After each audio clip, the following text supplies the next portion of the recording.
yang nggak kita sukai ya.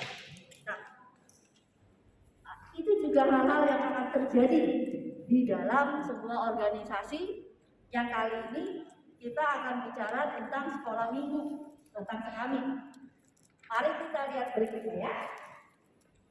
Pendamping sekolah minggu itu jelas dia tidak bisa sendirian. Dia perlu teman-temannya, dinamakan dengan tim kerja, bahasa kerennya sih gitu ya. Padahal ya kerjasama sih. Lalu kemudian untuk apa teman itu? Karena untuk bisa menjadi kreatif dan inovatif. Teman-teman, saya di sini mungkin yang paling tua, tapi saya itu paling gaptek soal media sosial. Silakan lihat yang ini, lalu yang mana lagi yang di belakang sana juga. Itulah dan yang kakak Ila ini, mereka lah yang jago dalam media sosial. Mengapa kita tidak, kalau misalnya kami hanya terdiri dari yang kayak saya yang udah kadaluarsa, gak akan suster dan kakak-kakak sekalian melihat hasil YouTube sekolah minggu. Kalaupun ada, ya mungkin hasilnya abal-abal ya, jadi hasilnya gak bagus.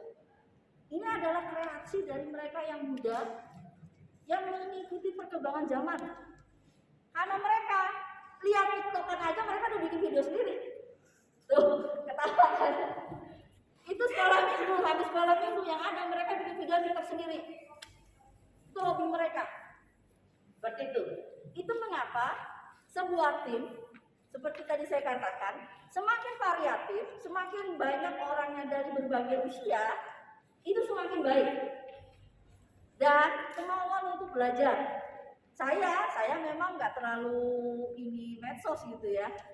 Tapi yang bisa maka mereka yang melakukannya. Itu mengapa perlu dari awal kita menyadari saya tidak bisa sendirian. Saya tidak boleh sendirian. Karena kalau saya sendirian, saya akan lelah.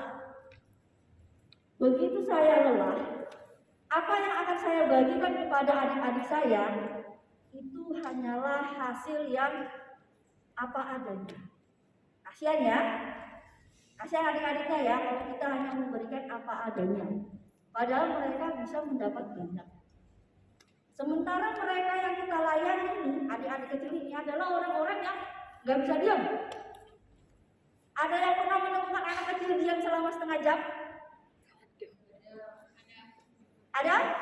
Masa pada saat dia tidur dia diam, ya kan? Ayah saat itu. Nah, mereka adalah anak-anak kecilnya adalah orang yang dinamis. Kami bahkan pernah anak itu satu anak harus dilayani oleh satu orang pendamping karena dia sangat atraktif. Kalau kami pernah lepas, nggak lama teman di sekolah itu kena tonjok. Ya, benar-benar tonjok. Jadi khusus untuk dia, yang lain lagi bawain materi, saya sama dia lagi main quiz, lagi main game, supaya dia nggak gangguan lain. Inilah yang kita layani. Mereka yang bergerak cepat, dinamis, dan bahkan anak sekarang, ponakan saya aja dikasih handphone, itu bisa download semua mainan game. Ada yang punya anak ponakan? Coba beri mereka dengan kita, kecepatannya siapa? Lebih cepat siapa? Anak-anak. Berarti dalam hal ini pun kita sudah mulai harus mengimbangi mereka ya kan? Ketika kita tidak punya, apa yang bisa kita ini? Oh, teman. Kita harus punya teman yang bisa. Kita nggak bisa sendirian. Nah, lalu dalam sebuah sekolah minggu, tentu kita ada perjumpaan, ada kebersamaan. Seperti kami di sini, ini yang saya bilang ini adalah sebuah sharing. Gitu ya. Hal yang saya dapatkan selama beberapa tahun di sekolah minggu itu adalah itu. Ketika kita memiliki komunikasi yang baik dan nyambung, maka relasinya baik. Artinya komunikasinya baik dan nyambung itu ngomongnya enak gitu ya, saling ini. Jadi menyampaikan bisa minta tolong yang ini, yang itu gitu. Kalau itu nyambung, maka kerjasamanya baik.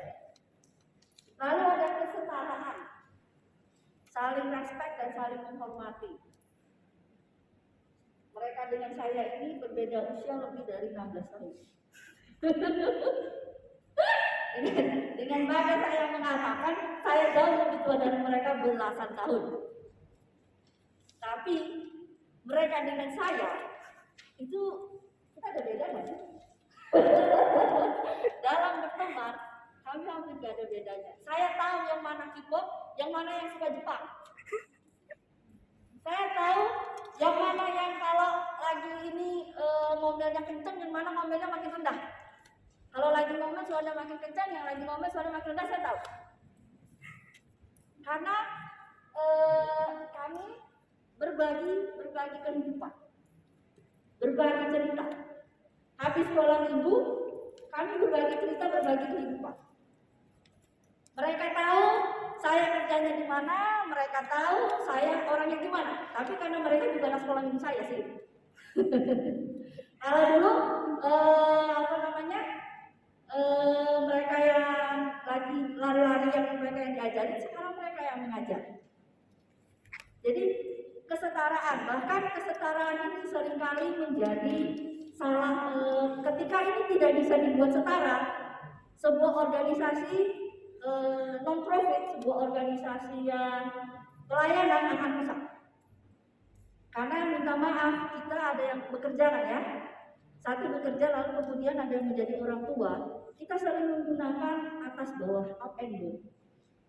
Orang tua kepada anak perintah. Yang di kantor juga gitu. Dia menjadi atasan, menjadi supervisor atau pimpinan, dia kepada bawahannya perintah. Itu dibawa ke sekolah minggu. Itu dibawa kepada organisasi gereja. Hasilnya rusak. Karena pelayanan tidak ada up and down, setara. Berapapun usiamu, berapapun usia kita memiliki kesetaraan. Ini adalah pelayanan. Saya yang lebih tua, belum tentu saya lebih pintar daripada mereka lebih muda. Mereka yang lebih muda itu memiliki kelebihan yang nggak saya miliki. Di situ uniknya sebuah pelayanan. Di dalam pelayanan, orang tidak pernah bisa merasa dia lebih pintar dan lebih hebat dari orang lain. Karena dalam perjalanan waktu akan menunjukkan kelemahannya dia. Maka prinsip kesetaraan harus dipegang baik-baik. Supaya sebuah relasi bisa, pelayanan terutama bisa berjalan dengan baik. Ketika terjadi up and down perintah, itu sudah akan rusak. Karena bayangkan kalau misalnya saya merasa tua lalu saya arogan sama mereka akan pergi. Mereka akan suka. Saya nggak akan suka. Nggak ada orang yang suka diperintah kan? Ya kan? Di kantor pun diperintah, terpaksa saya kan terima gaji. Itu kalau di kantor terpaksa karena saya terima gaji. Atau di rumah diperintah, nah terpaksa saya kan anak bukan orang tua. Maka kalau saya diperintah orang tua saya nurut gitu. Tapi pada dasarnya nggak ada orang yang suka diperintah. Nah, pelayanan pun seperti itu. Yang ada itu ya kita sukanya diarahkan. Yang ada itu kita sukanya diberitahu mana yang harus kita buat, tapi bukan perintah. Ya, maka kesetaraan harus dipegang dengan baik. Karena pelayanan itu nggak ada gajinya. Dan orang yang melayani itu sebenarnya bebas. Dia bebas datang dan bebas pergi. Tidak ada perjanjian yang mengikat, ya kan? Kakak-kakak sekalian dari sekolah minggu punya kontrak nggak? Misalnya lanjut sekolah minggu, ada kontrak nggak? Nggak ada kontraknya. Lalu kalau misalnya bilang saya udah nggak mau datang, haknya kan? Iya. Nah itu dia. Maka kesetaraan perlu dijaga. Dengan siapapun di usia berapapun teman-teman kita yang satu tim, saya dan kamu setara. Kamu punya kelebihan, saya juga punya kelebihan. Kamu punya kekurangan, saya juga punya. Maka kita akan saling menutupi supaya kita bisa kreatif dan inovatif. Lalu yang ketiga, membuat teman kita mengeluarkan skill terbaik. Ada tadi nyanyi bisa, nyanyi bareng, ya udah nyanyi bareng-bareng kita. Saya sendiri nggak bisa baca not. Kalau di sini yang bisa ngelatih chord itu namanya Kak Kristin. Kalau sudah ada yang chord, kasih ke Kak Kristin. Itu mau benjot kemana notnya dia tahu. Jadi ya. Tapi kalau misalnya nari kasih ke Kak Puput, dia yang jago. Urusan uang kasih ke Kak Felis. Masing-masing dari teman kita akan menemukan kelebihan mereka. Maka mari kita minta mereka mengeluarkan sisi terbaiknya. Kita minta mereka untuk menggunakan skill terbaiknya, supaya masing-masing orang dengan terbaiknya sendiri itu akan membuat organisasi itu, tim itu menjadi kuat. Ya, karena kalau dia nggak suka nyanyi, dipaksa nyanyi, ya kan nggak enak. Tapi seorang pendamping juga harus siap untuk belajar. Kami pernah tuh ada pendamping, nggak bisa doa, nggak bisa tampil di depan, itu mesti didorong. Untungnya dia mau. Kalau nggak sampai hari ini pun dia nggak akan bisa dengan anak-anak sekolah minggu. Jadi mari kita memiliki hal terbaik kita, tapi kita juga menyadari kekurangan kita dan kita mau belajar. Pelan-pelan sih, nggak perlu terlalu dipaksain. Seperti saya dulu hanya ngatur musik aja. Saya cuma ngatur musik sama Suster Magda, sama dulu ada namanya Kak Anas. Kami berdua itu cuma tugasnya ngatur kursi. Lalu sama Pino, lalu Ibu Pino dan Suster itu kemudian setelah kami mau sebulan 2 bulan baru mereka mengatakan bikin doa. Dan kami nggak pernah mengatakan tidak. Kami bikin doa. Walaupun itu doanya hasilnya gimana nggak tahu. Dari yang cuma nyusun kursi. Sampai kami kemudian belajar bagaimana kami yang membaca firman, kami yang harus ngelatih nari, padahal nggak bisa nari gitu, cuma ngelatih doang. Maksudnya aku Puput yang ngelatih, kami yang nemenin gitu, seperti itu. Nah, sehingga itu semua pada akhirnya akan berbuah persaudaraan. Teman-teman tadi punya sahabat kan? Dengan sifat jeleknya mereka itu, apakah teman-teman lalu nggak mau bersahabat lagi? Apakah kakak lalu nggak mau bersahabat lagi? Prinsip yang sama akan terjadi di dalam sekolah ini. Walaupun teman-teman saya memiliki 1-2 hal yang tidak saya sukai, tapi saya tetap mau sama mereka. Karena kemudian ketika kita berbagi kehidupan, kita menjadi bersaudara. Berbagi kehidupan itu hal yang penting. Tapi ya memang harus dilihat, apalagi yang nggak suka tadi digosipin ya. Jangan menceritakan hal yang bisa menjadi gosip pada temanmu. Berbagi kehidupan itu baik. Tapi kalau kamu tidak merasa secure, tidak merasa aman berbagi hal penting, ya jangan. Berbagi kehidupan itu baik. Teman-teman saya tahu kalau misalnya saya itu sibuknya ngapain aja tuh mereka tahu. Seperti itu. Saya juga tahu yang mana yang misalnya yang kami kemarin sibuk menjadi cari vaksin. Sampai kemudian sibuk mencari udah macam kayak ibu RT vaksin, lalu kemudian baru sadar ternyata keluarga sendiri belum divaksin. Itu. Saking kami saling sharing dan berbaginya itu. Ada informasi bagi-bagi, lalu kemudian lupa kalau ternyata keluarga sendiri belum divaksin tapi sudah ngisi orang lain. Seperti itu. Berbagi kehidupan itu membuat kita menjadi lebih bersaudara. Seperti itu. Tapi lalu kemudian kesan berikut. Silakan mendengar lagu ini ya. Kalau yang bisa nyanyi, ikutin. Lagunya ada sebuah lagu yang menarik.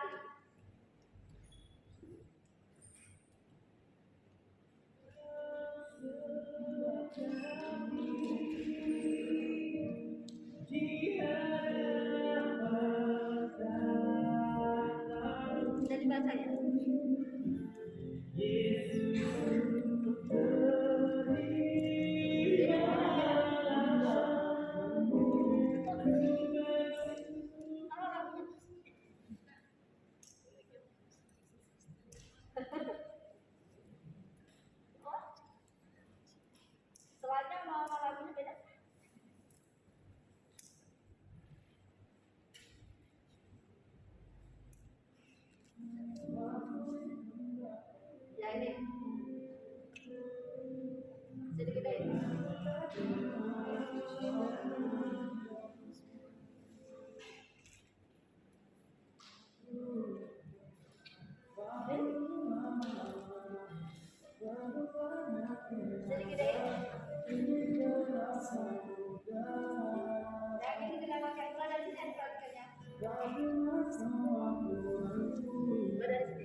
Demikian lagunya. Baik, yang setuju dengan lagu ini dari punyanya Tulus ya. Yang setuju dengan lagunya angkat tangan. Yang nggak setuju ya apa? Jangan cintai aku apa adanya. Yang setuju dengan lagunya angkat tangan. Yang tinggi kak, pede lah. 1, 2, 3, 4, 5, 6, 7, 8. Mana lagi loh? Yang pede kak, nggak usah khawatir, nggak ada yang salah dan benar. Silakan 1, 2, berarti 1, 2, 3, 4, 5, 6, 7, 8, 9, 10. Bahasanya nggak itu. 10. 10 ini jumlahnya berapa ya? 22. Berarti 10 yang setuju, 10 yang nggak setuju. Atau yang bukan nggak setuju tapi no comment. Yang mana yang benar? No comment. Yang no comment angkat tangan. Yang no comment ini artinya nggak tahu ya. Ya. Yang no comment ini artinya nggak tahu. Saya nggak tahu ini benar apa salah gitu. Saya nggak tahu. Saya nggak tahu setuju apa nggak setuju. Yang no comment, yang nggak tahu setuju apa nggak setuju angkat tangan. 1, 2, 3, 4, 5, 6, 7, 8 orang.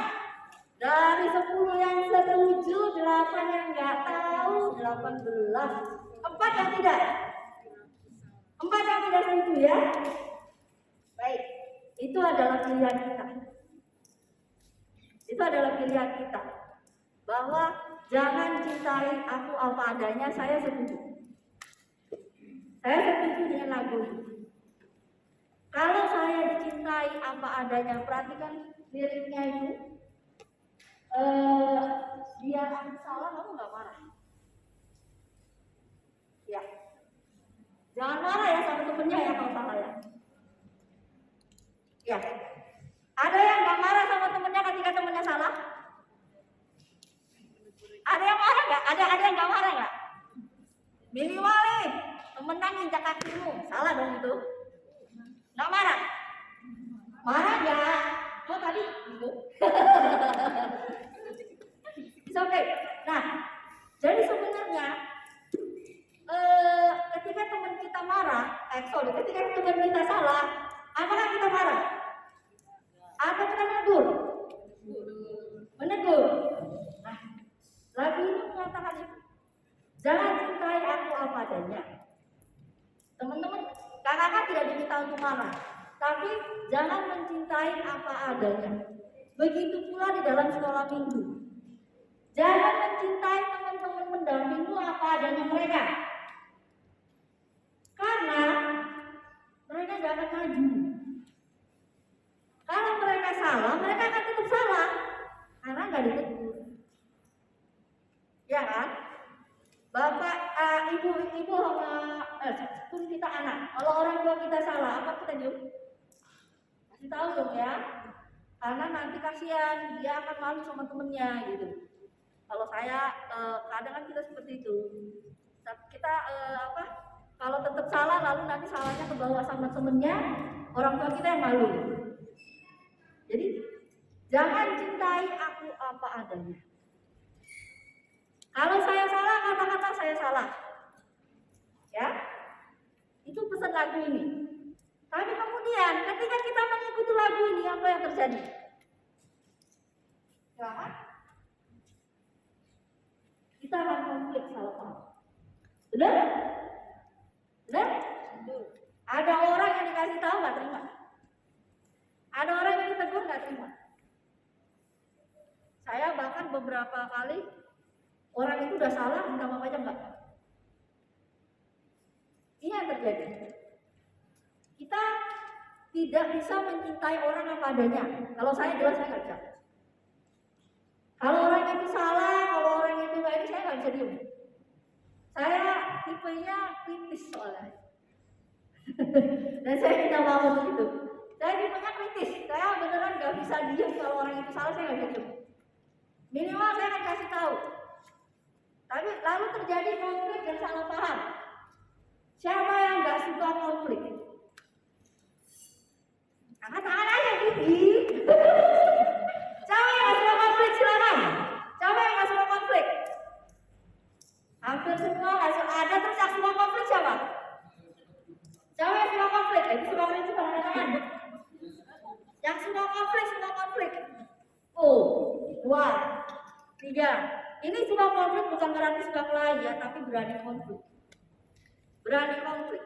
Untuk berani konflik kita sebenarnya harus punya keberanian pada diri kita sendiri.